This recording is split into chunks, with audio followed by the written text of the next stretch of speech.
Antes que nada quisiera agradecerles muy especialmente a todas nuestras invitadas en el día de hoy por acompañar este lanzamiento tan importante para Transparencia Electoral. También saludar a las y los asistentes a esta presentación, a los equipos de todas ustedes que han colaborado en la organización. Estamos muy agradecidos de la convocatoria y del interés que ha generado el lanzamiento de esta iniciativa de transparencia electoral. Así que en nombre de nuestra organización y también personalmente, siento una especial alegría porque este tema las y los convoque a estar hoy aquí con nosotros. Ahora quiero darle la palabra a Jesús Delgado, que de manera institucional de transparencia electoral nos va a dar un mensaje. Jesús. Gracias, Valentina. Bueno, muchas gracias a todos y todas por participar. La verdad que tenemos un panel de lujo. Estamos muy contentos en la organización de estar dando este paso y de contar con todas ustedes, en este caso que están acompañándonos como expositoras y que están liderando el tema en sus distintos países, en sus distintas funciones, instituciones, organismos. La verdad que para nosotros como organización es un paso muy importante. Allí ha sido fundamental Valentina, con todo el empuje, con todo el impulso, con toda la energía, y también, bueno, desde la organización sentíamos que era todavía un espacio que nos faltaba desarrollar, que nos faltaba trabajar, y creo que con Valentina a la cabeza, pero también con un equipo detrás, con Brunella, con la otra Valentina, que son dos Valentinas, con Cecilia, con Nicole, y con personas que también nos están acompañando en el panel, pero que nosotros sentimos que son del equipo, como Joana, por ejemplo, Paula, Mónica, bueno, todas, Flavia, todas, la verdad que nos han acompañado en iniciativas anteriores. Así que simplemente decirles que estamos muy contentos, que esperamos que este sea el inicio de un gran trabajo, que en Transparencia Electoral estamos abiertos a todas las propuestas, a todas las iniciativas, y esperamos colaborar, digamos, lo que más podamos para consolidar este espacio, ¿no? Así que ese sería el mensaje. Le transmito los saludos de Leandro, que lamentablemente no pudo participar, y nos quedamos escuchando esta rica discusión que seguramente vamos a tener. Un saludo para todos. Bien. Muchas gracias, Jesús. También, bueno, agradecer la confianza a Leandro, a Jesús, a todo el equipo de Transparencia, que también tiene grandes mujeres adentro, por estar como coordinando este observatorio. Y quisiera comentarles un poco sobre el objetivo que tenemos nosotros al lanzar este observatorio, que es fundamentalmente a partir de aquí presentar análisis, presentar propuestas y ponerlos a disposición de los partidos políticos, de la sociedad civil y del Estado, para que ellos los tengan en cuenta al momento de generar agendas más inclusivas. Y también para que tengan en cuenta de que llevar agendas de este tipo es un imperativo hoy en día. Lo que nosotros notamos es que a pesar de que tenemos grandes conquistas ya en términos de igualdad de género, la representación política sigue siendo en su mayoría masculina. Y aquí tenemos un dato muy simple, pero a la vez muy revelador sobre esto, es que en la actualidad en América Latina ningún país está presidido por una mujer, y que no solo en los ejecutivos, sino también en el resto de los poderes, las mujeres estamos subrepresentadas. Estos son los países en los que nosotros vamos a enfocar nuestro trabajo, los países de Latinoamérica.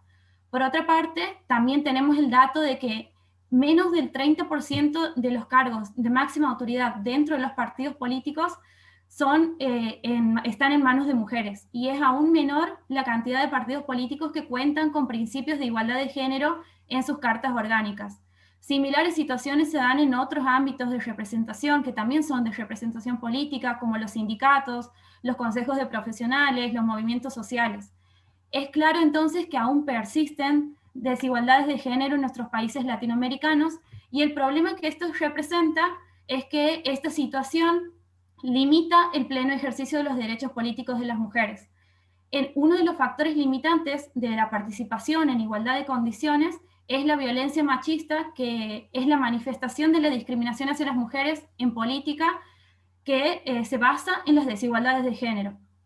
Lo que nosotros pensamos es que la paridad no solo en las listas, sino la paridad en la política en general requiere de abordajes integrales y que esos abordajes tienen que contemplar cuestiones desde el acceso igualitario a las instituciones del Estado y a las organizaciones políticas, y también que esa participación esté libre de discriminación y de violencia.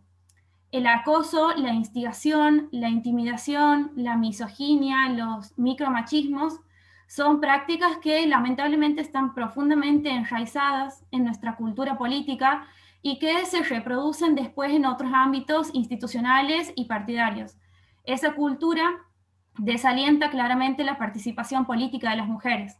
Y si vemos un poco más de lejos esa problemática, esas desigualdades empiezan en la sociedad y se trasladan a la política, donde muchas veces, y lamentablemente también, se refuerzan. Entonces el cambio también tiene que ser estructural. La creación de este observatorio para nosotros dentro de transparencia electoral no es simplemente la declaración de una voluntad, sino que lo que nosotros esperamos es analizar de manera interseccional todas estas problemáticas, las diferentes situaciones que están en los países de Latinoamérica, con sus particularidades, pero también con los desafíos comunes que detectamos y que vamos a seguir detectando en el camino, y que hoy en día consideramos que constriñen el funcionamiento democrático en la región. Esos desafíos que tenemos por delante creo que los podemos resumir en que hace falta impulsar el debate en el ámbito público sobre la violencia política contra las mujeres, hace falta promover el tratamiento y la sanción de protocolos partidarios y leyes en contra de este tipo de violencias, y también, y creo que esto engloba un poco todo lo demás, promover la participación de las mujeres en la política, derribando estereotipos de género e impulsando su protagonismo en los diferentes ámbitos políticos, asumiendo más responsabilidades y cargos en el poder, democratizando la participación para pasar de una igualdad formal a una igualdad real, y que también las mujeres, además de tener poder formal, comiencen a tener más poder real dentro de la política. Esos desafíos de democratización consideramos que se hacen aún más grandes en países de la región en los que la democracia se ve especialmente amenazada, como Cuba y como Venezuela, por ejemplo. Durante estos últimos días en Latinoamérica, y lo comentábamos antes de empezar, hemos vivido grandes conmociones, y la verdad es que no quiero dejar de decir que en mi pensamiento están ahora todas aquellas mujeres que se involucran en política y que hoy se encuentran enfrentando diferentes tipos de opresión. Para finalizar, y dejarles la palabra a todas nuestras invitadas, que seguramente tienen un montón de opiniones súper fundamentadas con todas sus carreras tan importantes, quisiera decirles que espero que esta iniciativa colabore con tener mejores democracias en América Latina, porque en fin se trata de eso, de democratizar la discusión pública, de democratizar los procesos de la toma de decisión en nuestros diferentes partidos, en nuestros diferentes países, en los diferentes niveles del Estado. Y quisiera cerrar con una frase de Florentina Gómez Miranda, que era una mujer que participaba en política en Argentina, que ella decía que si una mujer entra en política, cambia la mujer, pero que si muchas mujeres entran a la política, la que cambia es la política. Esto lo digo porque creo que estos objetivos que les comentaba claramente se pueden lograr solamente de manera colectiva. Y es por eso que agradezco una vez más el acompañamiento de todas nuestras panelistas hoy, de las y los asistentes que también nos acompañan, el acompañamiento de Transparencia Electoral y la confianza en mí para coordinar este observatorio, que estoy segura y espero que el acompañamiento continúe a lo largo del camino que iniciamos hoy en este observatorio. Así que va mi agradecimiento, va mi deseo de que esto se continúe en el tiempo. Y ahora sí vamos a pasar a nuestras invitadas de hoy, que estoy ansiosa de escucharlas. Hemos decidido dividir la presentación de este observatorio en dos bloques: un bloque sobre la participación política de las mujeres desde la academia y la sociedad civil, y el otro sobre las mujeres en los partidos políticos y el Estado. Vamos a comenzar con el bloque de participación política de las mujeres en la academia y la sociedad civil. Vamos a iniciar con la intervención de Flavia Freidenberg, que es politóloga, es investigadora en el Instituto de Investigaciones Jurídicas de la UNAM y es coordinadora de la red de politólogas. Muchas gracias, Flavia, te paso la palabra. Pues muchísimas gracias, querida Valentina. Para mí es un placer estar hoy desde México en Argentina. Siempre extraño y me gusta esto del Zoom porque me permite viajar sin moverme de casa. Me da muchísimo gusto acompañar a Transparencia, acompañar a mi querido Leandro, a mi querido Jesús, y conocerte a ti, y felicitarte por y felicitarles por esta gran iniciativa.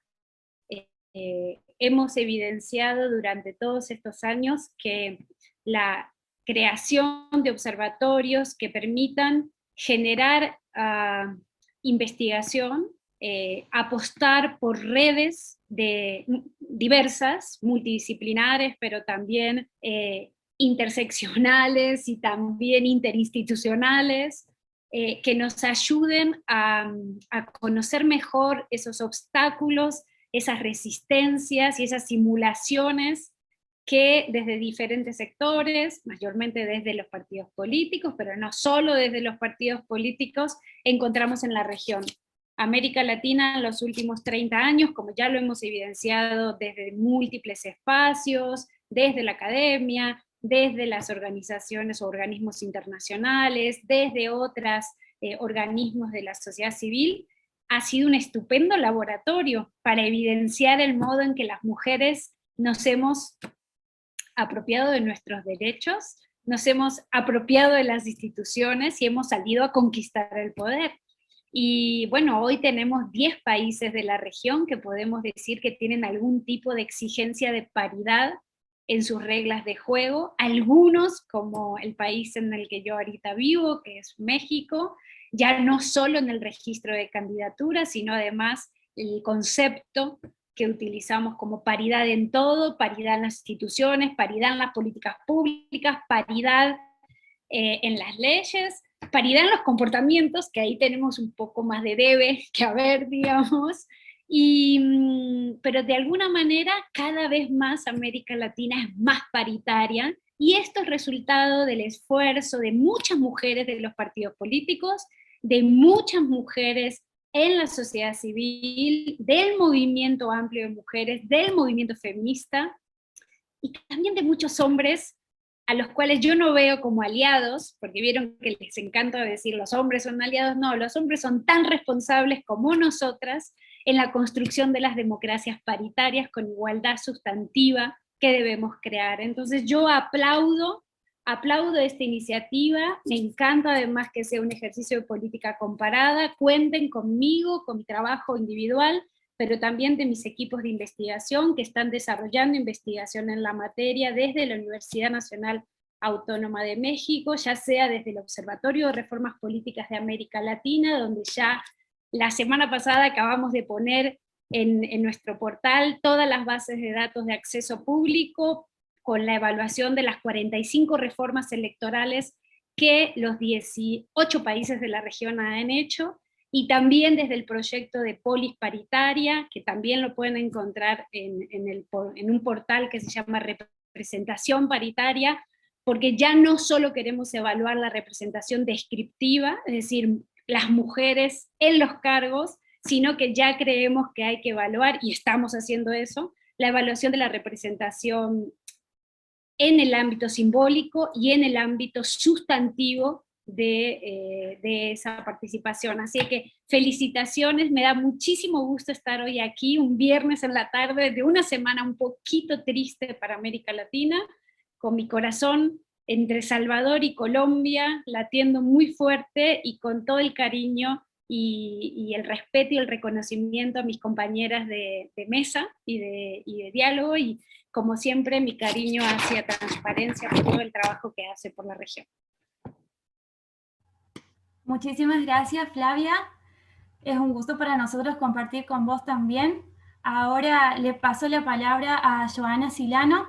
Joana es coordinadora de Gobierno y Análisis Político, es investigadora también y miembro de la red de politólogas.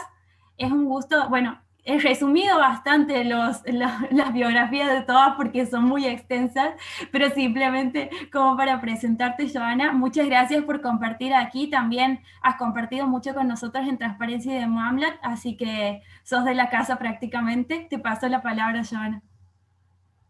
Hola Valentina, muchísimas gracias. Hola a todos y a todos los que, como dijo Flavia, en una semana que ha sido una semana de mucho enojo, mucha tristeza, mucha indignación para para todos los que nos preocupa la región, habitamos esta región, estudiamos esta región y queremos a la región. Ha sido una semana muy dura. Terminarla un viernes en la tarde rodeada de queridísimas y admiradísimas mujeres y compañeras de lucha es un privilegio. Agradecer a Transparencia Electoral el compromiso que asumen con este observatorio, particularmente Valentina.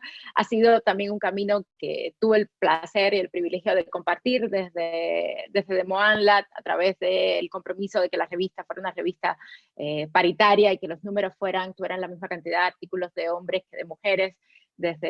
Entonces ha sido un camino que he podido construir junto a Transparencia. En ese sentido, todo mi reconocimiento al equipo, a Ceci, a Nicole, a los que no están acá, a Leandro, y bueno, también a ti y a Jesús. Yo quería hablar sobre todo desde una condición dual que siempre me acompaña, y es el tema de que normalmente hablo de dos países porque soy cubana, nací en Cuba, vivo en Cuba, estudio Cuba, leo de Cuba, pero también soy mexicana, ¿no? También vivo en México, estudio México, me preocupa México como el país donde desarrollo mi vida personal y profesional, y siempre que intervengo en algún panel no me puedo desprender de esa condición binacional, de estudiar dos realidades muy diferentes que comparten problemáticas, pero que también tienen focos de análisis muy, muy diversos. Y también una condición dual por mi trabajo académico por un lado, pero también por mi pie en sociedad civil, porque también he tenido siempre un pie en sociedad civil que, querramos o no, te aporta una visión diferente. ¿Qué espero yo del observatorio? ¿Qué me gustaría dejar hoy como piedrecita o como aporte para este camino que iniciamos juntos? Que, como dijo Flavia, rescato mucho la perspectiva comparada, porque creo que mirarnos todos juntos y mirarnos desde los pies del otro puede generar alianzas, empatías, trabajos muy importantes para avanzar en conjunto. Yo aportaría tres cosas. Por un lado, desde esta condición dual, la necesidad que ya adelantaba Valentina de estudiar contextos particulares donde la participación política de la mujer se ve, digamos, bajo una doble mirada por la restricción a la participación política plural que existe en esos contextos. Dígase Nicaragua, dígase Cuba, dígase Venezuela, y donde la mujer desgraciadamente ha recibido en estos contextos una doble discriminación, una doble violencia, muchas veces diferente al que reciben los opositores hombres. El tratamiento a las opositoras mujeres en estos contextos creo que puede ser un foco de análisis interesante para el observatorio, que implica no solamente ser mujer política, sino ser mujer política de oposición en entornos donde la oposición no es reconocida o está fuertemente asediada. Entonces creo que ahí podríamos aportar mucho desde esta visión y esta perspectiva comparada del observatorio, ¿no? Empezar a documentar, empezar a visibilizar esos casos en entornos generales.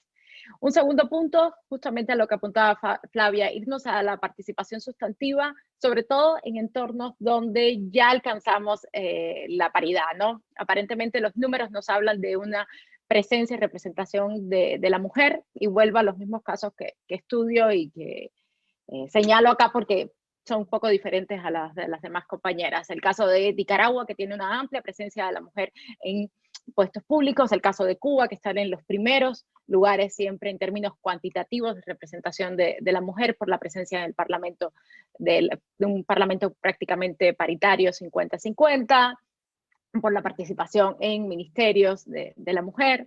Entonces creo que hay que ir en esos entornos un poquito más allá y ver qué está pasando con esa representación sustantiva, ¿no? En qué se está convirtiendo en términos de política pública, en términos de empoderamiento, esos números de mujeres en estos entornos. Y por último, también desde la sociedad civil, ¿qué pasa con la sociedad civil, con una sociedad civil que es mayoritariamente femenina? O sea, hay muchos sectores de la sociedad civil donde la representación es mayoritariamente femenina, donde son mujeres las que están liderando causas, las que están en organizaciones, en redes. ¿Y qué pasa con esas mujeres liderando esas causas? En México lo hemos visto impulsando causas relacionadas con temas de género, poniéndole sobre la mesa a las representantes políticas las agendas y los temas que les preocupan, pero también en entornos autoritarios. Y el ejemplo más clásico que tenemos de eso es el caso también de Nicaragua, ¿no? ¿Qué ha pasado con la sociedad civil femenina nicaragüense, bajo qué condiciones está realizando ahora mismo su actividad y ha sido criminalizada, violentada. Entonces creo que ahí tenemos algunos puntos sobre los que poner las sillas desde mi campo de acción y desde donde yo puedo aportar, y que creo que se enriquecerían mucho en esta visión comparada. Entonces, todo el éxito del mundo, como decía Flavia, cuenten conmigo, ahí gritan y yo salto. Ya sé que yo me siento parte de Transparencia, justo ayer lo hablaba con el equipo, con Jesús, o sea, yo me siento parte de Transparencia y me encanta formar parte también del observatorio. Bien, muchísimas gracias, Joana.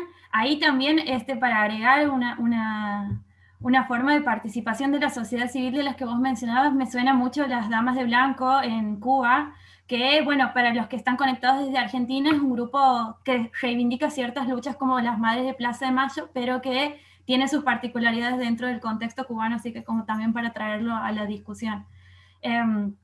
Ahora quisiera presentar a Mónica Vanegas. Mónica es directora de Haciendo Ecuador y también del Observatorio de Participación Política de la Mujer en Ecuador. Mónica tiene un pequeño PowerPoint para presentarlo. Si puedes compartir la pantalla, me avisas.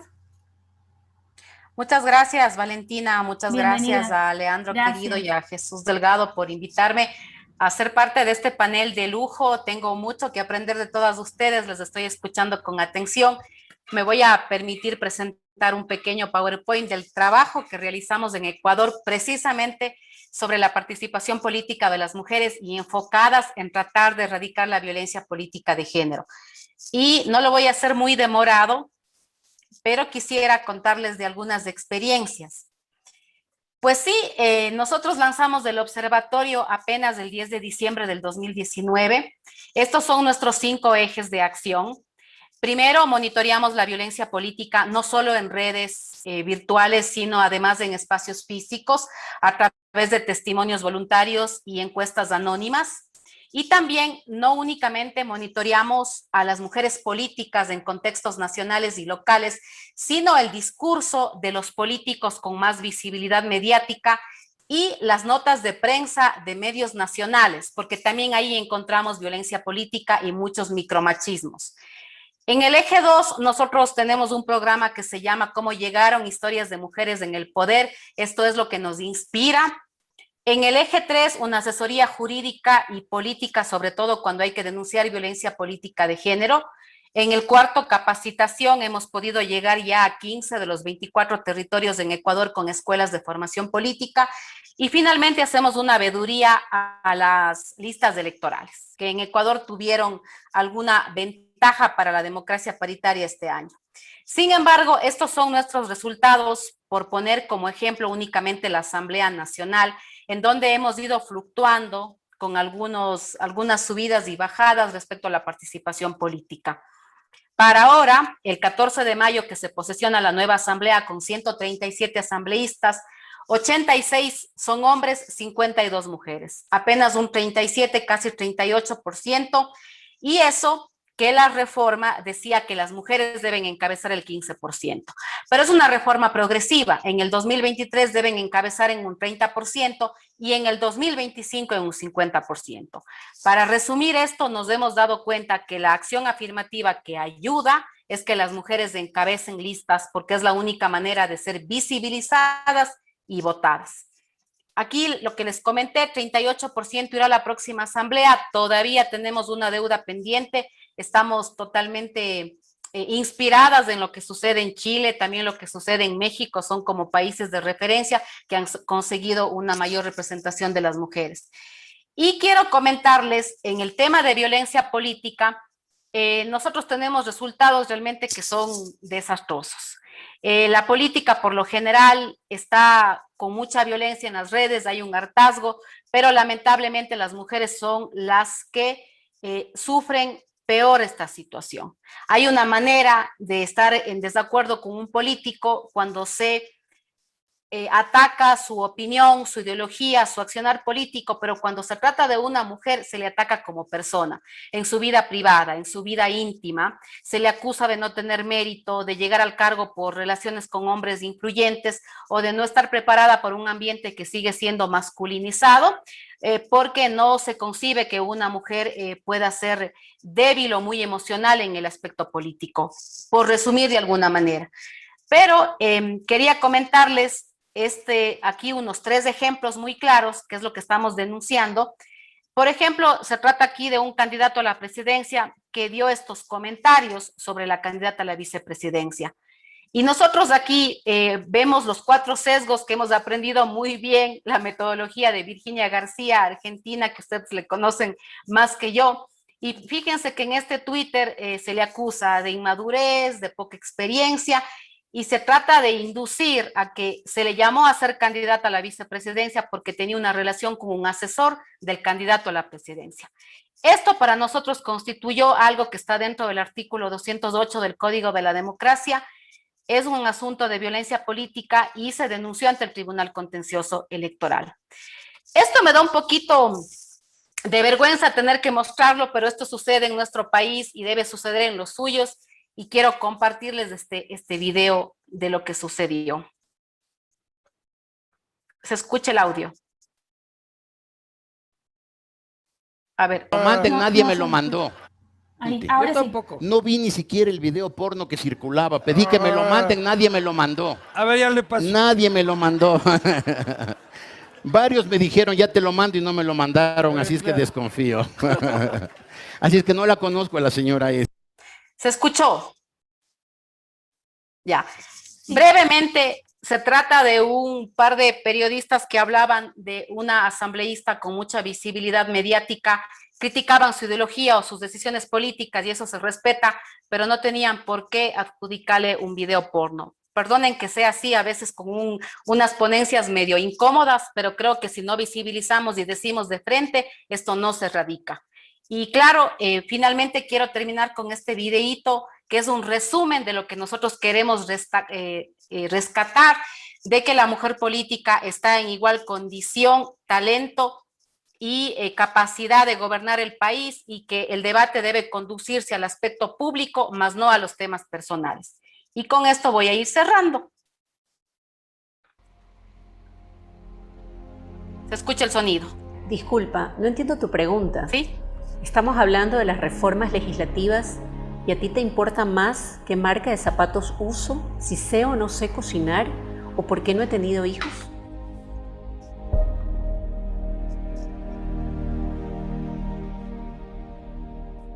A diario miles de mujeres somos víctimas de violencia política. A nosotras se nos juzga más, se nos cuestiona más y se nos exige más. Basta de violencia política.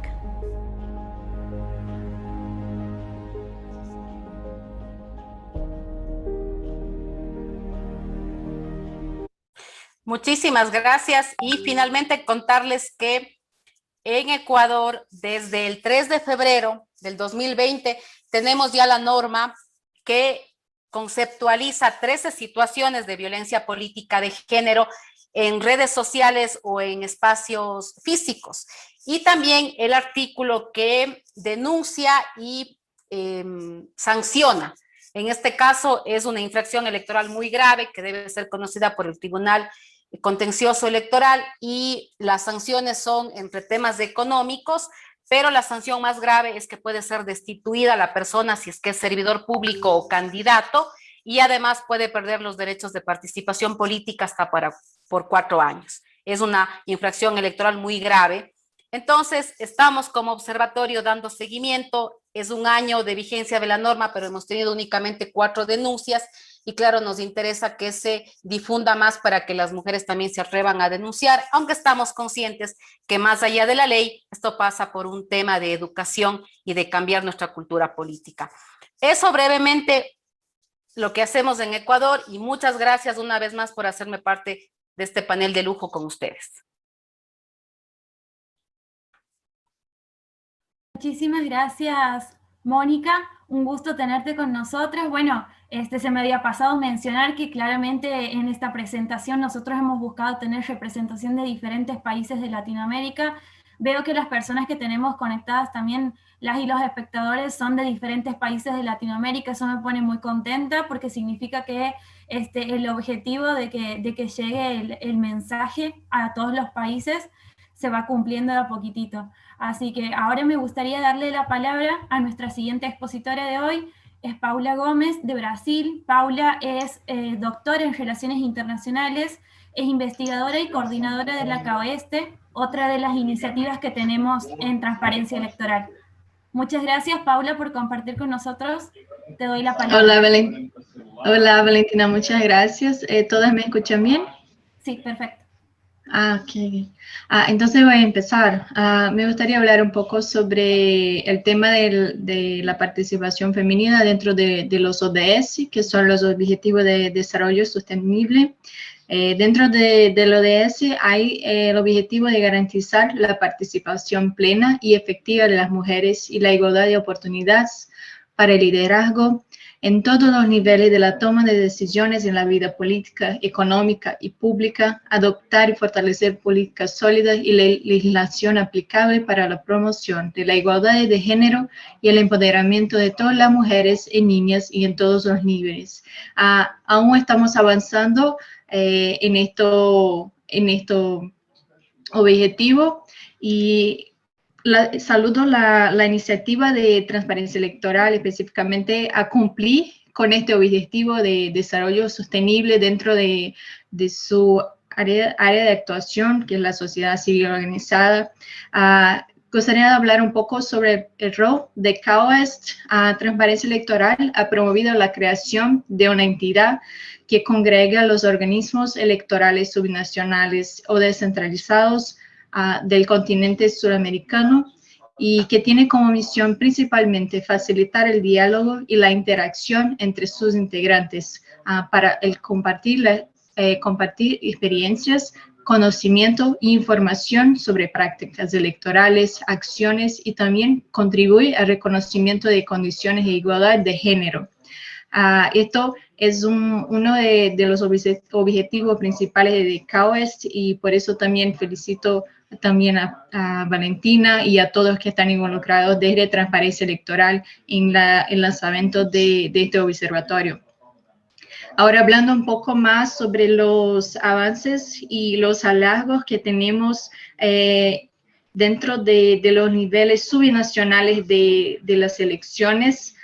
En Brasil específicamente tuvimos en los últimos años el avance del legado de Marielle Franco con el crecimiento de los mandatos colectivos. Eso es extremadamente importante y me gustaría mencionar como un avance significativo, no solamente en Brasil, pero creo que en otros países también se ve cada vez más los mandatos colectivos, otros tipos de mandatos que están permitiendo el acceso y la mayor participación de las mujeres en la vida política. También tenemos dentro de los niveles subnacionales la pauta de género que ahora aparece en los planes de campaña en las últimas elecciones municipales en Brasil. También esto fue un tema súper recurrente en los planes de campaña en los partidos políticos. Es algo que es muy innovativo y que no pasaba antes. También, como ya fue hablado por otras compañeras aquí hay mucho más mujeres en los espacios políticos, no solamente en los partidos, como también en puestos públicos, también organizaciones de la sociedad civil como Transparencia Electoral y otras que están conformadas por mujeres específicamente y que están cada vez más disponibilizando capacitaciones y otros recursos a las mujeres que son candidatas. Esta es otra innovación que creo que es importante compartir aquí y dejar registrado. Además, el derecho de voz que las mujeres están conquistando día por día, el caso brasileño también, tuvimos la garantía de las mujeres para hablar en la comisión que está investigando la importación de vacunas por el gobierno federal, porque era una comisión que estaba conformada solamente por hombres y nos garantizaron el derecho a tener voz también en esta CPI. Por otro lado, tenemos hallazgos que son importantes ser mencionados también, como el caso de las mujeres naranjas, que eso se pasa en varios países, no solamente de América del Sur, también de América Latina de una manera general. Es un desafío que aún sigue pasando, sigue ocurriendo, y es algo que es necesario ser combatido. Hay también la cuestión de no cumplimiento de las cuotas femeninas con desvío de dinero por parte de los partidos políticos que invitan a las mujeres naranjas, pero no cumplen efectivamente con las cuotas.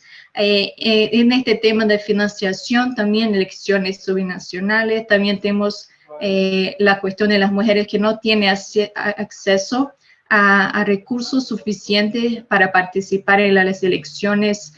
Tenemos específicamente dentro del tema de la tecnología, los ataques que son direccionados a las mujeres en redes sociales, son ataques que son mucho más violentos que lo que vemos a los hombres.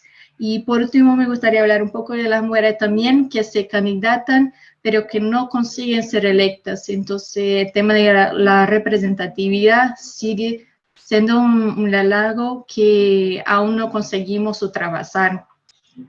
Esa es una breve contribución desde el punto de vista de KOS y desde el punto de vista de género también, sobre los principales avances y los hallazgos que las mujeres enfrentan en la América Latina en las elecciones subnacionales.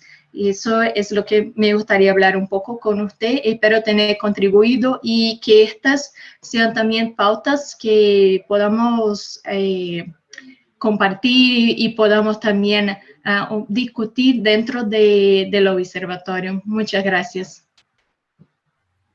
Muchísimas gracias, Paula, en representación de la KOS y también mostrándonos un poco sobre cómo se dan estos temas a nivel subnacional, que también es sumamente importante porque es por ahí el primer lugar donde se insertan las mujeres en política y de ahí van creciendo hacia puestos de otros niveles del Estado. Así que agradezco mucho tu participación, Paula. Paula era nuestra última expositora del bloque de las mujeres en la academia y la sociedad civil. Ahora vamos a pasar a nuestro siguiente bloque de expositoras, que lo hemos denominado las mujeres en los partidos políticos y en el Estado. Aquí en este bloque voy a tener que hacer algunas modificaciones porque, por un lado, Silvia Los Penatos se disculpa con todos y todas nosotros que estamos asistiendo hoy porque ha tenido una cuestión personal por la cual no puede asistir. Y también les voy a compartir un video de Doris Ruth Méndez, que es actualmente la presidenta del Consejo Nacional Electoral de Colombia, que también se disculpa por no estar aquí hoy con nosotros, pero que nos ha dejado grabado un mensaje para presentarlo hoy aquí. Así que ahora se los voy a compartir. A ver, esto siempre me genera... Ahí va. Díganme si escuchan, por favor.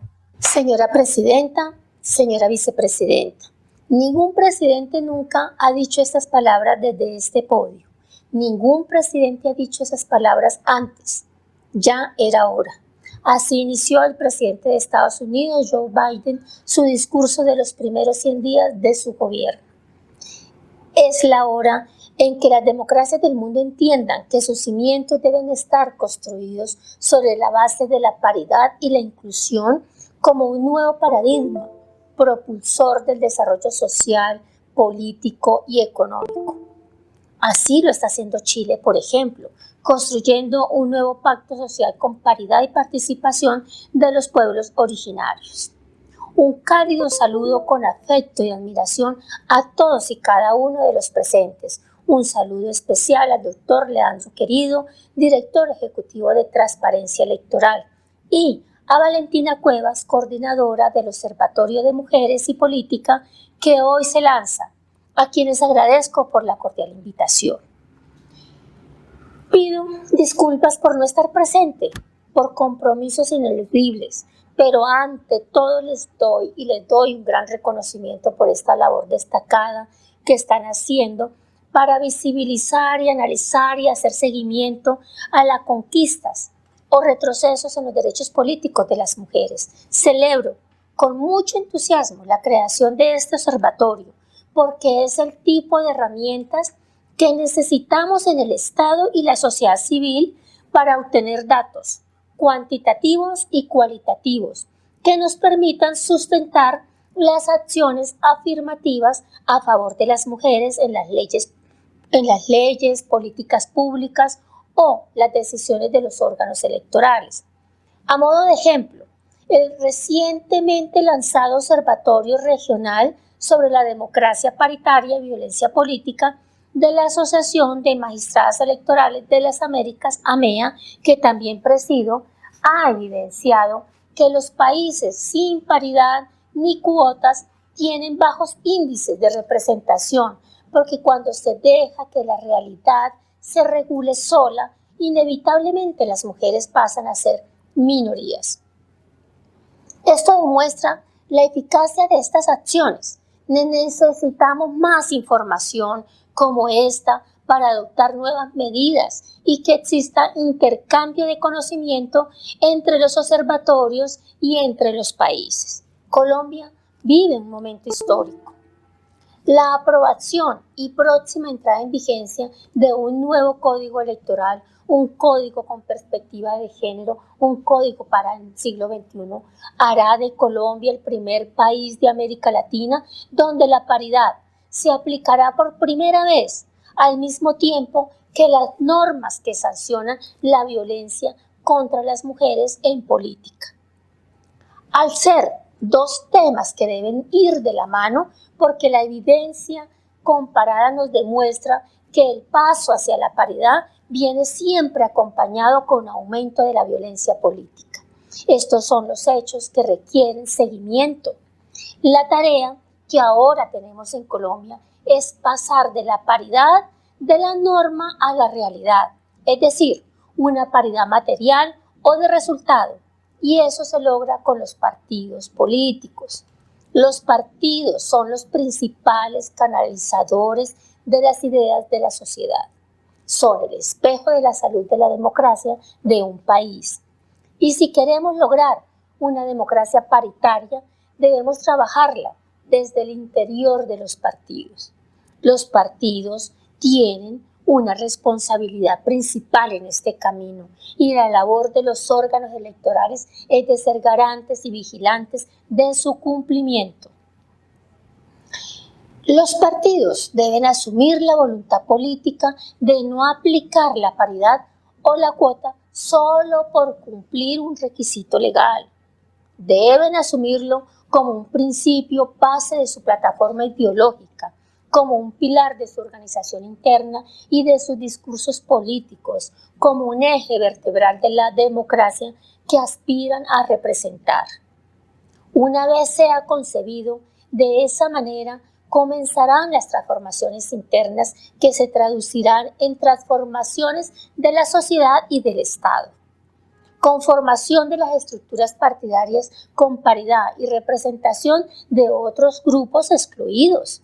Destinación de mayores recursos a la capacitación de las mujeres, jóvenes y grupos étnicos en el acceso efectivo a los cargos de elección popular.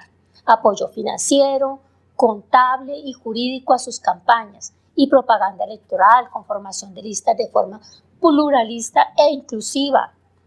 Cremalleras o encabezadas por las mujeres, adopción de protocolos internos para la prevención, sanción de la violencia política. Son algunas de las acciones que los partidos pueden y deben adoptar en esta responsabilidad que tienen con la ciudadanía. Finalmente, quiero aplaudir la visión interseccional que este observatorio tiene. Este es un criterio valioso para obtener datos de la participación de las mujeres indígenas, afro, campesinas, con discapacidad, LGTBI, que permitan adoptar decisiones más eficaces a la realidad de cada grupo. Termino compartiéndoles con una frase del exsecretario general de Naciones Unidas, Kofi Annan, que nos deja claro que la necesidad de construir democracia en clave de equidad, No existe una estrategia de desarrollo más beneficiosa para la sociedad en su conjunto, tanto mujeres y hombres por igual, que la que involucra a las mujeres como protagonistas. Muchas gracias, un abrazo virtual.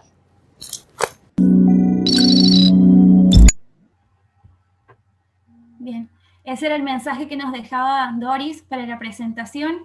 Ahora continuamos con este bloque. Me gustaría presentar a Noelia Ruiz. Noelia es diputada de la provincia de Buenos Aires y es miembro de Chicas en Política, que es una organización que trabaja aquí en Argentina sobre diferentes temas relacionados a la participación política de las mujeres. Así que ahí, Noelia, te dejo la palabra. Muchas gracias por compartir con nosotras hoy. No, muchísimas gracias a vos, Valentina, muchísimas gracias a Transparencia Electoral. La verdad es que celebro profundamente el lanzamiento de este observatorio, porque soy una convencida de que aquello que no se mide, no se alcanza. Perdón, baby, pero un poquito. Estoy acá con las tareas domésticas mientras estamos en la charla. Y como decía, aquello que no se mide, no se alcanza. Entonces, si no podemos medir las desigualdades, si no podemos entender en dónde están esas violencias que muy bien mostraba la colega de Ecuador, difícilmente podamos tener políticas públicas efectivas para abordarlas. Y en ese sentido me gustaría pensar en el siguiente dato. Estos días llegué a esta información que me pareció bastante elocuente por sí misma, y es que el 68% de las chicas adolescentes no se sienten animadas a participar en política.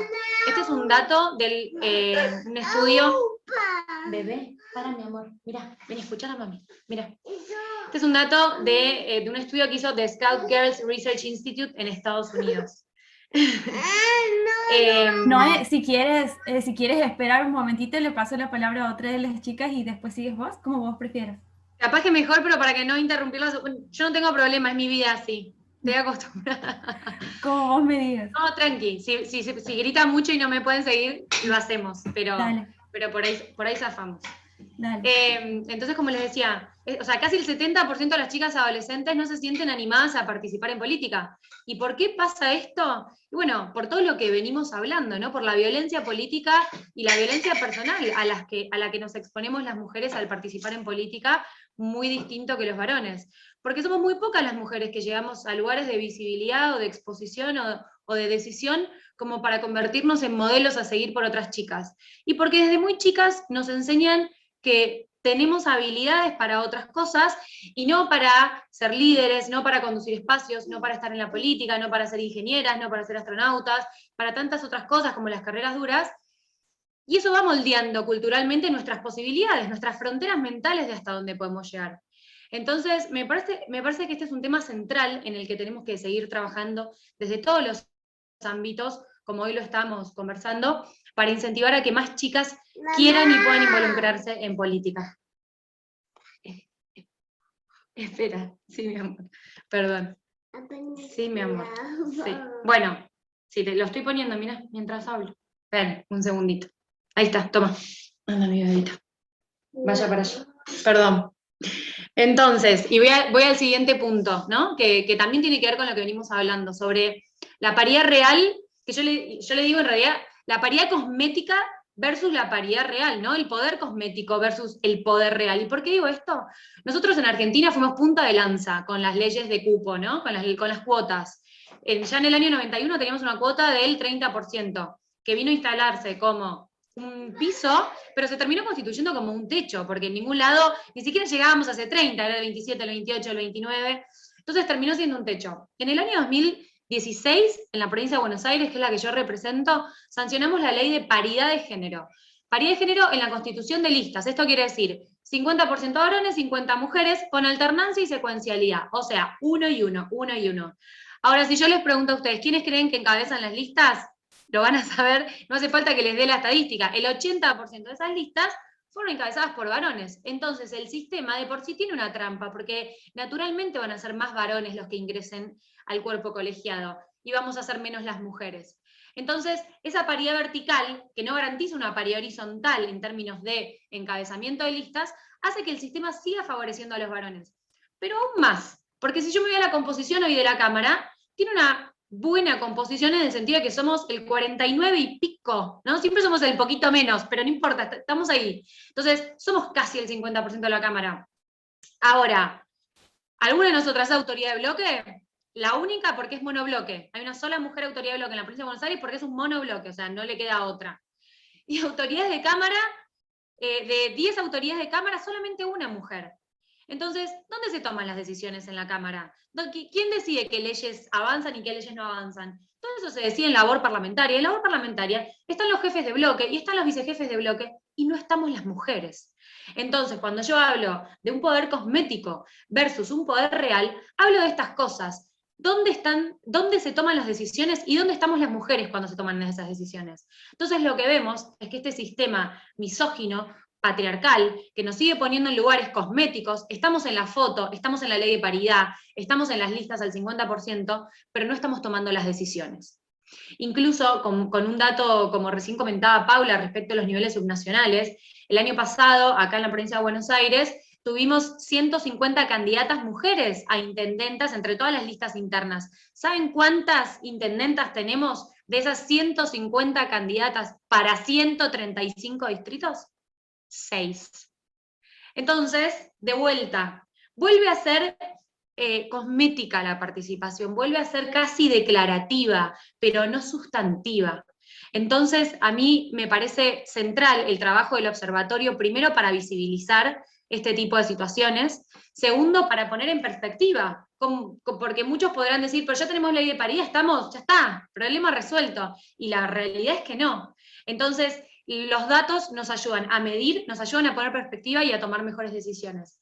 Y después, por otro lado, y ya con esto voy cerrando, quería compartirles un proyecto en el que trabajé el año pasado para poder aportar en esta línea a la paridad horizontal que vaya en concordancia con la vertical. Ya tenemos la paridad vertical. Bueno, ahora presenté un proyecto para que tengamos la paridad también horizontal. Entonces, que tengamos garantizadas el encabezamiento de listas en igual proporción que lo tienen los varones. Porque esto va a redundar definitivamente en mayor representación en bancas. Entonces me parece que eso es importante, es un punto importante en el que deberíamos seguir avanzando en la legislación, como así también en un proyecto que tiene que ver con el reemplazo por género. Hubo muchos debates también acá en Argentina a partir de la aplicación de la ley de qué pasaba con los reemplazos o con las vacancias en las listas cuando una mujer se iba por un corrimiento o se iba al Ejecutivo y subía el varón. Y no, y la verdad que si el espíritu de la ley puso a una mujer para ocupar un espacio con un objetivo determinado, si después hubo un varón, entonces la ley se ve vulnerada en su objeto.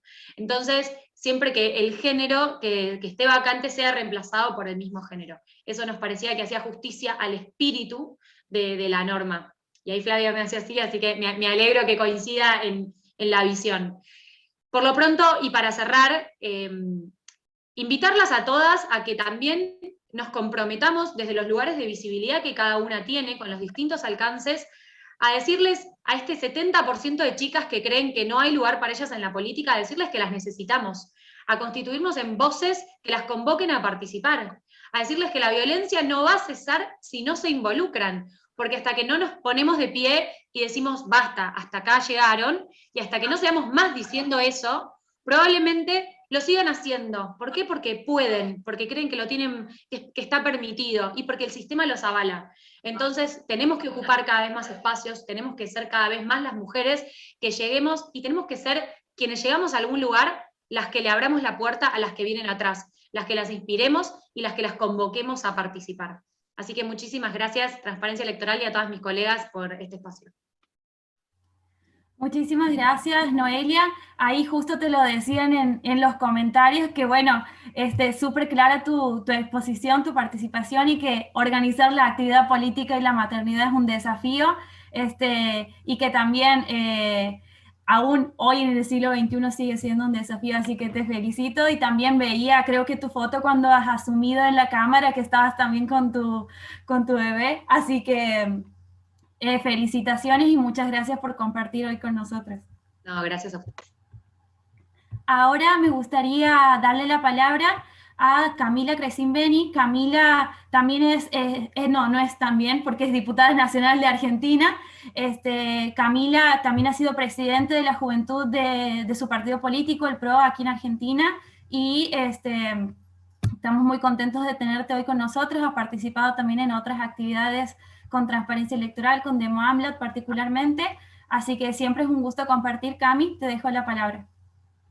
Bueno, Valen, primero felicitarte, agradecerte por el espacio, siempre es un lujo, además cómo lo liderás, y ahí cuando hablamos de mujeres liderando roles relevantes y roles de poder y hablando de estos temas, la verdad que sos un ejemplo, así que gracias y un placer. Bueno, Noé y Carla son amigas, así que me siento muy cómoda, y con el resto de las colegas y compañeras también fue muy interesante escucharlas y ver cómo en Latinoamérica seguimos teniendo los mismos desafíos, o las mismas oportunidades y desafíos en nuestras historias. Yo iba a hablar un poco también en línea con lo que mencionaba Noé, porque en relación a la prevención de la violencia, creo que ya hemos dicho bastante y me parece que me siento muy representada por lo que dijeron. A mí me parecía importante, ya que tenemos el observatorio y este lujo también de poder empezar a investigar y contar con mayores datos respecto de la relación entre la mujer y la política, poner en transparencia todo lo que nos pasa a las mujeres y a los varones, o a las familias en general, cuando decidimos ser parte de la política, cuando decidimos no solamente ser asesoras o asesores, sino también liderar. Y como mencionaba también Noé, y creo que la colega de Colombia, los proyectos locales, por ejemplo, ¿no? En mi caso, quiero algún día ser intendenta, ¿no? Y pienso también en proyectos de, como mencionaba Noé, en el conurbano de la provincia de Buenos Aires. Espacios complejos sí los hay. Qué difícil que es todo lo que hay alrededor, y detrás tengo una niña de 7 meses y medio, que es mi primera hija, todo lo que no se ve, tanto de dejar a nuestras hijas e hijos en nuestras casas, como de no dejarlo. En el caso mío que lo elegí, de ser mala madre, por un lado o por el otro. Si vas con los niños o las niñas a las visitas, a las reuniones, a los encuentros, parece que eso es un caos, o que no tenés forma de controlar, o que parece quizás ante la gente que sos una persona desorganizada y que no vas a poder gobernar o liderar. Cuando en definitiva, todas nuestras madres, porque todos hemos tenido, si existimos, hemos tenido madres que han lidiado también con eso, que muchas veces ha sido del orden de lo doméstico y no del orden de lo público, como bien dice también la académica Dora Barrancos en varios de sus libros, textos y también de sus disertaciones. Lo interesante creo también es poner justamente un observatorio para poder traer hacia la luz esto que hay desde lo privado o de la histórica, como de lo doméstico, que en definitiva también es público, y es un tema público limitante y a la vez una oportunidad en el acceso nuestro a la política. Yo siempre digo, un poco también en línea con lo que decía Noé, que pocas veces estamos acostumbradas las mujeres a hablar de poder transformar, pero en definitiva de los circuitos donde circula la información, los datos. Por ejemplo, como mencionaba la colega colombiana, de la recaudación de finanzas. Son temas que muchas veces son esquivos en la historia cultural. Una desventaja respecto a nuestros colegas, porque nos sentimos por fuera de ese esquema. Creo que es muy importante el liderazgo de todas nosotras, una vez que llegamos a esos espacios. En mi caso, represento al PRO y me siento muy orgullosa de decir que siempre me he sentido invitada a formar parte de mesas complejas, donde se tomaban decisiones difíciles, vinculadas de todo tipo, desde siendo funcionaria en desarrollo social, ahora siendo diputada por la provincia de Buenos Aires en la Nación. Me he sentido invitada, sí, por supuesto, el techo de cristal, o digamos, el cerco que no se ve, donde muchas veces han sido la mayor parte de las personas que participaban de esas reuniones varones, y donde hay, de alguna forma, una relativa intimidación a decir, bueno, ¿cómo puedo yo apostar a poder aportar algo? Bueno, en definitiva, eso tiene que ver, por supuesto, con una determinación, pero en definitiva, nosotros tenemos que trabajar sobre lo estructural en torno a eso. Yo siempre decía, una vez que llegamos a una de esas mesas, no podemos nunca corrernos y tenemos que sumar a otra mujer y venir con alguien más para que, de alguna forma, seamos también punta de lanza para quienes vienen detrás, porque si no lo hacemos nosotras, nunca va a empezar a cambiar, a transformar la política, ¿no? Como, de alguna manera, ser también nosotras vehículo para todos esos espacios donde podamos también demostrar desde muy pequeñas a las niñas, que es muy importante. Hace poco leí una encuesta donde decía que las niñas en su mayoría sentían que no se sentían asociadas con virtudes como fuerte o inteligente, y que la mayoría eran, sobre todo los adjetivos con los que se las adjetivaban, eran lindo o vinculadas con su apariencia física. Donde eso parece una simpleza, o parece un detalle que mucha gente quizás diga es irrelevante, pero en definitiva construye la socialización de cómo las mujeres nos insertamos en una sociedad, donde podemos pensarnos también como personas fuertes, autoafirmadas, líderes, con palabras desde muy chiquitas que nos puedan impulsar a decir eso, como yo le digo siempre a mi hija, digamos, porque también nosotros tenemos esa responsabilidad. Creemos que la política es transformadora, y nosotros que estamos acá un viernes a la noche, realmente lo creemos, y que además lidiamos con todos los vaivenes que tiene esto, con los tiempos que también uno muchas veces le resta a la vida familiar, pero creemos que hay una dimensión que puede transformar una Latinoamérica que sigue teniendo altísimos niveles de desigualdad, y en Argentina estamos hablando del 60% a 50, bueno, casi 60% de niñas, niños y adolescentes en la pobreza. O sea, estamos hablando de una pobreza estructural fenomenal. Creemos que para trabajar en la transformación en la política es imprescindible que personas como nosotras no tengamos que elegir entre un proyecto político o un proyecto familiar. Y ahí es donde creo que traer también al ágora de lo público las cuestiones de lo doméstico, desde ir corriendo, como me suele pasar, manejando, con el sacaleches de un lado, con el teléfono, con el cargador para qué es lo que le está pasando a la niña del otro, y que en definitiva todo lo que hay alrededor también, y que no está visibilizado, que muchas veces limita, o a veces esto que decíamos, de que cuesta llevar, como le pasaba a Noé, traer a los niños a las reuniones y a las conversaciones, romper ese paradigma donde tenemos que estar siempre impecables y que no se nos salga ningún pelo de lugar. Creo que la mujer en su esencia más normal y no de superheroína, también es bueno para la política. Creo que eso también va a ser parte del desafío que tenemos en la próxima década, de también nosotras, y ahí nos pongo el desafío a todas las que estamos acá también, nosotras también lidiar con esos micromachismos o de esas microculpas que en definitiva de alguna forma también nos limitan. Es decir, bueno, no somos superheroínas, somos personas concretas, con realidades concretas, con muchísima vocación de transformación, donde por supuesto la histórica prevalencia de los varones sobre las cuestiones de poder, de lo financiero y de la política en general, corremos con desventaja. Para poder transformarlo requerimos de muchísima información, de muchísima solidaridad, sororidad, equipo, organización, estructura, avanzar, de trabajar en la educación inicial de niñas y de adolescentes en todos los temas vinculados con el abordaje a lo profesional en todas las profesiones, y por último, resumiendo lo que estaba diciendo, también animarnos nosotras a lidiar con esas limitantes que tenemos y no corrernos de un proyecto político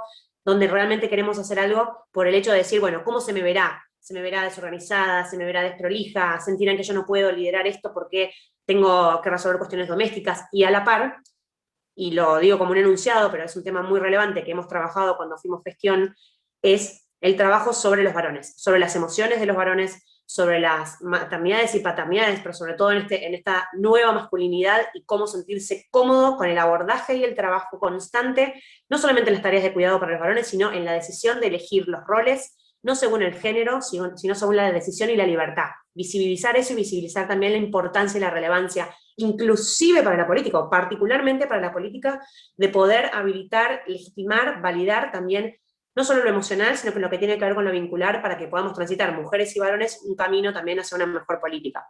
Así que muchísimas gracias por el espacio, Valen, y a disposición para seguir trabajando con todas y todos. Muchísimas gracias, Cami, súper clara como siempre. Ahora me gustaría darle la palabra también a otra diputada nacional de Argentina que nos está acompañando hoy, a Carla Carrizo. Carla, ¿cómo estás? Un gusto tenerte con nosotras hoy aquí. Mi admiración hacia vos, la sabes, así que te doy la palabra para tu intervención. Muchas gracias.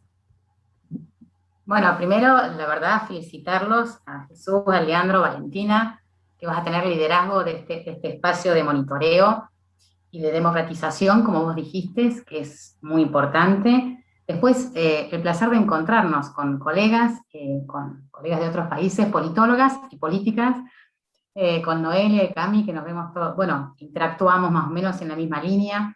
Y la verdad, agradecerles porque ha sido, bueno, Flavia, que antes nos veíamos con la CIP cuando alguna vez hacía carrera académica, antes de hacer política, y además felicitarla a Flavia por todo el tema de la movida internacional de la red de politólogas, eso es muy potente. Y ha sido un placer escuchar la mirada tan distintas y muy complementarias de todas las expositoras anteriores. Algunos disparadores muy concretos para poder pensar cómo usar el observatorio y qué hemos aprendido de los observatorios también. Y entonces la primera pregunta, ¿sirve? Sirve un montón. Y quiero enfatizar en esto, digamos, ¿por qué necesitamos muchos más observatorios que vengan desde la sociedad civil? Porque observatorios tenemos en Argentina, tenemos mucho a nivel local, ¿sí? En las provincias hay muchos observatorios, hay mucho a nivel local, hay muchos observatorios en los ámbitos gubernamentales también, ¿no? Incluso tenemos un observatorio en el Congreso, tenemos observatorios en las universidades, pero en los lugares, incluso en los partidos, algunos hay protocolos y demás, pero lo que ocurre, y todos lo sabemos, es si esos observatorios funcionan en ámbitos de poder, ahí atraviesa la política. Y entonces son observatorios que no dicen todo lo que ven. Porque acá hay un tema interesante que nos tenemos que interpelar. Yo recuerdo la campaña, ¿se acuerdan la campaña del 2019 en Argentina? Salió una movida que era más mujeres feministas en la política. No era ya solo más mujeres, sino más mujeres feministas en la política. Y entonces tenemos que asumir que si el feminismo no es solamente la lucha de la equidad, es un modo de construir el modo en que practicamos la política, lo que a veces falta es acción colectiva de las propias mujeres que tienen poder dentro de los ámbitos institucionales de la política. Y lo tenemos que asumir y lo tenemos que aprender. Pasa, por ejemplo, en Argentina, que nos ha tenido consternados y abrumados en una serie de 2 meses, donde juezas fallan en contra de mujeres y en contra de niñas acusadas. Es decir, no incluirnos como parte de ese desafío, de que a pesar de las afinidades partidarias, ¿verdad?, la acción colectiva de un movimiento feminista que tiene que, como dijeron ustedes, tenemos que monitorear ahora, lo dijo Flavia, pero lo repitieron todos, la representación sustantiva, porque ya está la cantidad está. Ahora, la calidad, ¿cuál es la trazabilidad de ese camino hacia la equidad? Necesitamos saber para representar mejor. Y es tan importante esa trazabilidad, porque entonces la pregunta sería, la primera, la respuesta, la certeza, necesitamos esos observatorios, y necesitamos esos observatorios que sean potentes desde la sociedad, que interpelen los espacios que se observan desde adentro de la política. ¿Por qué? ¿Por qué? Primero empecemos por qué. Las preguntas, siempre cuando uno crea un observatorio es por qué, qué, dónde, cómo. ¿Por qué? Porque la violencia va a aumentar, no es que va a disminuir. A medida que el poder se comparte, que los espacios de poder se comparten, lo vemos en la tasa de femicidios. Decimos, ¿cómo? ¿Cómo? Si ahora todos nos ven. Sí, nos ven empoderadas y eso no se gusta ver. Antes era una violencia tácita, estructural. Ahora aumenta la violencia explícita y aumenta fuera de los ámbitos de poder, es decir, en la sociedad, y aumenta dentro de los ámbitos de poder. Entonces nosotros en Argentina sancionamos en diciembre del 2020 una ley, que es la ley, ¿no?, de violencia de género en política. Miren, todavía no logramos en el Congreso que los diputados hagan, porque lo hicimos, pero fue una cosa que nadie le prestó atención, porque era un ensayo de la sesión digital, la ley Micaela. Todavía no se sabe qué es tener violencia de género en política, y lo padecemos adentro del Congreso, las mujeres hablamos menos, lo dijo Noé muy bien. Bueno, si nosotros vemos el impacto de la paridad, digamos, la implementamos, elección 2019, 2020, un Congreso con paridad. ¿El número lo tenemos? Sí, estamos ahí, 38, 40, o sea, estamos un poquito, faltan 6 diputadas y tenemos paridad. Ahora, tenemos prácticas paritarias, y no, lo decía Noelia, en la Cámara de Diputados tenemos 19 bloques. 2 son liderados por mujeres, que son 2 bloques unipersonales. El resto son todos varones, y después tenemos las vice. Ahora, las vices, en realidad, padecemos la violencia de género. ¿Por qué? Porque nos excluyen de las mesas de poder. Tenés que estar ahí, digamos, me tienen que invitar. Y si no presionas y no te enojas, es decir, hay formas de violencia que van a aumentar, porque ahora el poder se tiene que compartir, y eso implica un profundo cambio de estatus político. Y entonces tenemos que estar muy atentas. ¿Por qué? Bueno, me encantó lo de Mónica. Bueno, hay cosas que son muy visibles y tenemos que monitorear. Las redes, la comunicación, que es un montón. Pero la pregunta que les hago es, si toda esa violencia que se ve en las redes es abrumadora, acá también pasa, Mónica, pasa, incluso hay algunas jóvenes personalidades políticas que son como el centro de atracción de todas las violencias, digamos, ¿no? Ahí van todos, de todos los partidos van ahí. Si eso se ve, imagínense cómo es la violencia de género en política donde no se ve. Congresos, partidos, auditorías, en fin, necesitamos que ustedes como observatorio entren ahí y digan lo que muchos de los observatorios no dicen que ven. Así que necesario, ultra necesario. ¿Qué medir? Bueno, esto, no solamente la representación sustantiva, cómo es la dinámica adentro, ¿no? Cómo se comparte el poder, sino a quiénes representamos las mujeres cuando llegamos. ¿A quiénes representamos? Porque ahí alguien lo dijo, y hay un sesgo de clase en la paridad. Llegamos las que podemos llegar, y las que podemos llegar son las que podemos incidir, porque tenemos autonomía académica, porque representamos algo, porque tenemos plata, porque hay algo. Nosotros tenemos una herramienta de poder que nos lleva a estar en la lista. La mayoría de las mujeres no, hay un sesgo de clase en el Congreso Nacional, Las mujeres que llegan somos mujeres, alguien habló de la preparación en mérito. Claro, sí, casi la mayoría tenemos tránsitos universitarios, pero llegamos de la clase media y clase alta. No hay mucha representación de las mujeres que deberían estar ahí para tener más voz, más voto. Y entonces, miren qué interesante, yo quiero mencionar el trabajo de Cecilia Galván, también politóloga de la UBA, que trató de trazar esa idea de el desafío no es solamente representación equitativa entre varones y mujeres, sino equitativas entre mujeres entre sí. Y fíjense en qué interesante es la voz social, el poder de la sociedad, que ella cuantificó. ¿Cómo representaban las mujeres que llegaron con el cupo? 10 años de incidencia legislativa. Midió qué habían hecho las mujeres en 2013, antes de Ni Una Menos, que fue un estallido social, no liderado por políticas, liderado por periodistas. ¿Qué hicieron las mujeres en el Congreso? Una cosa muy interesante. Se sancionaron, del total de leyes que se sancionaron con iniciativa del Congreso, no las que mandaba el presidente, ¿no? Sino las que nacían de diputados o senadores, bueno, el 58% fue liderado por mujeres que entraron por el cupo. Un montón. Leyes con firma de mujer, un montón. Transitar una ley, todo es un montón. Ahora, solo el 3,4% de ese total de leyes tenían que ver con la equidad entre mujeres entre sí, políticas de género. Primer mito. ¿La representación política está feminizada? Bueno, para estas mujeres del cupo legislaban sobre todo, sobre economía, sobre ingeniería, todo, menos sobre mujeres.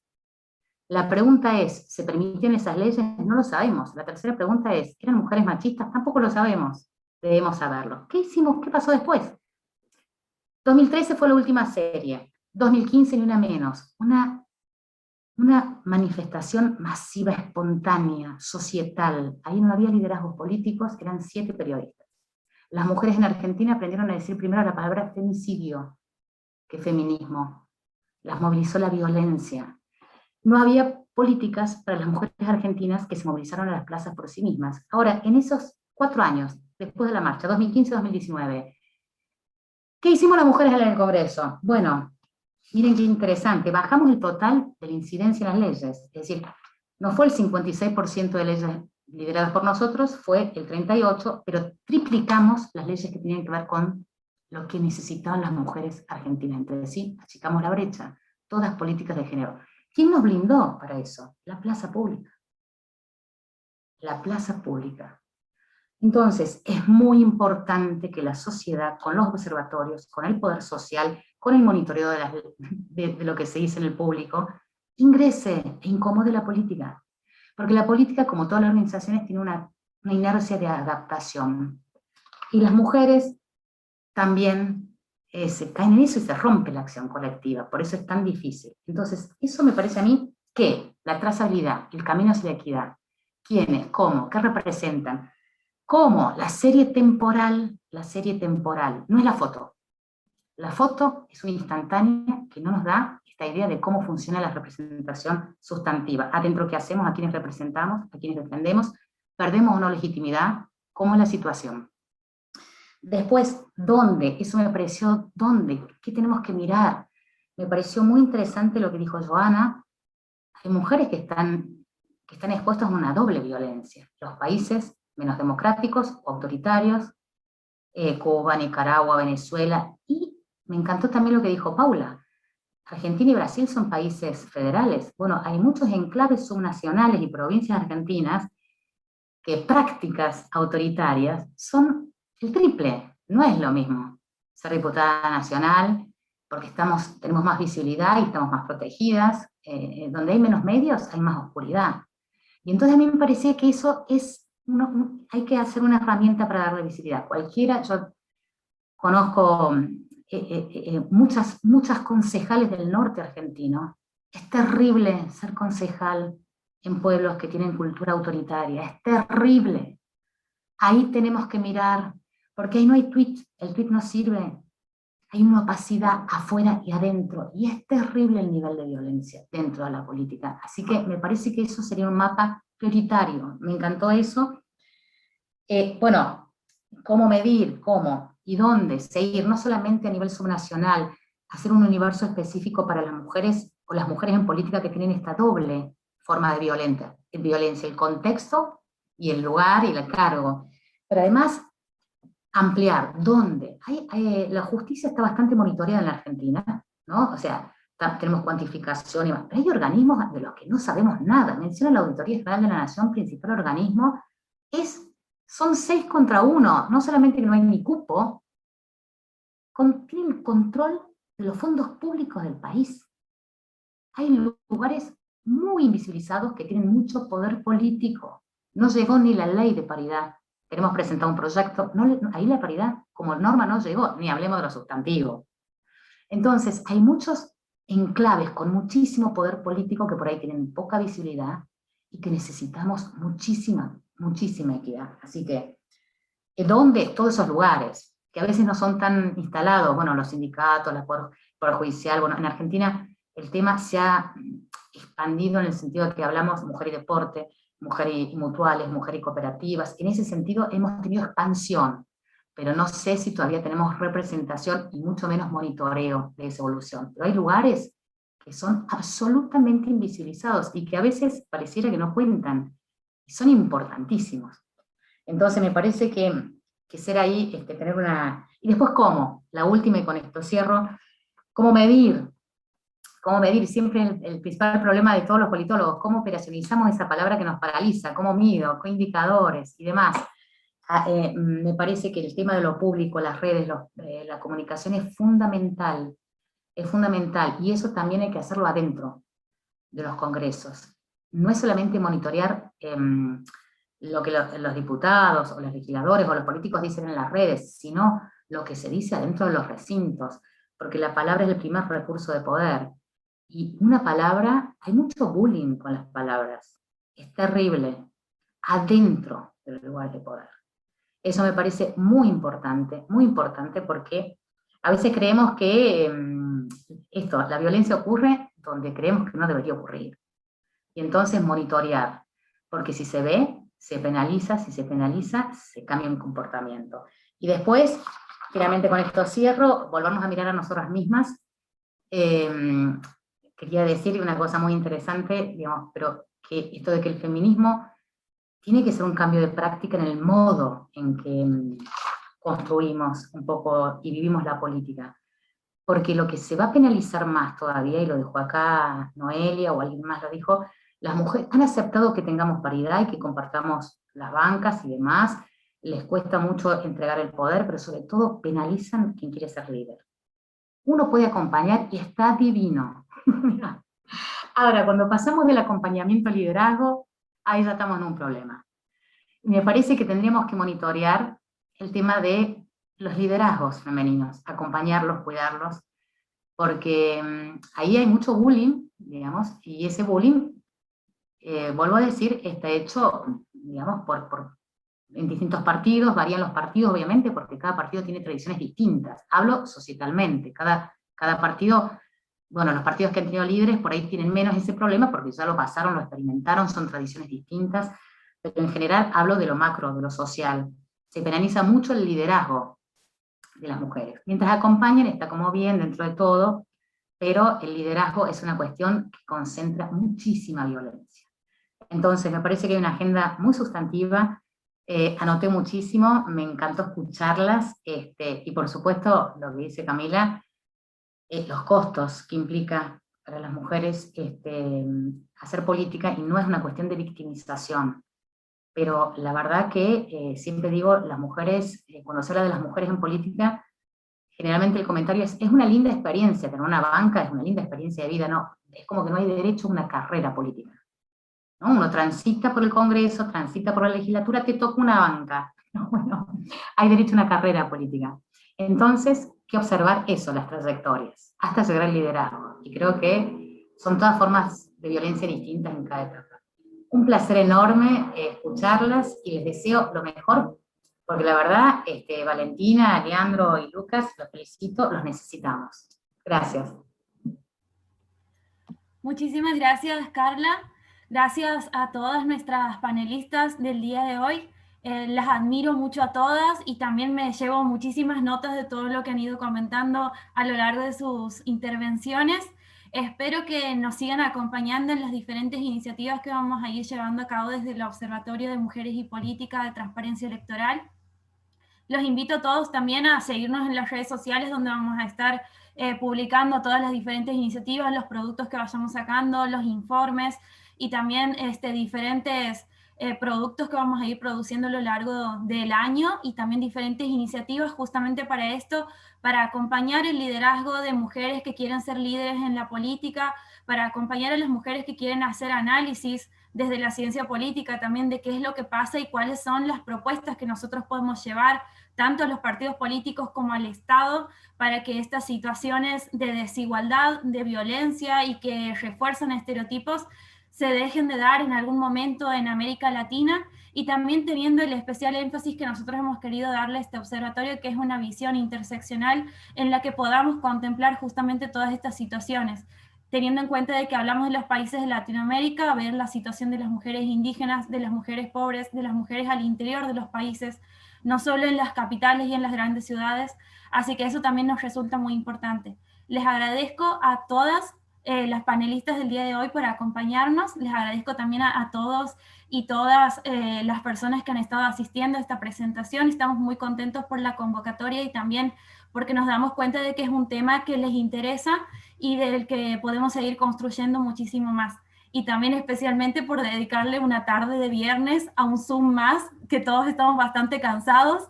Así que muchísimas gracias a todas por su tiempo. Buen fin de semana. Muchas gracias. Felicitaciones, Valen. Gracias.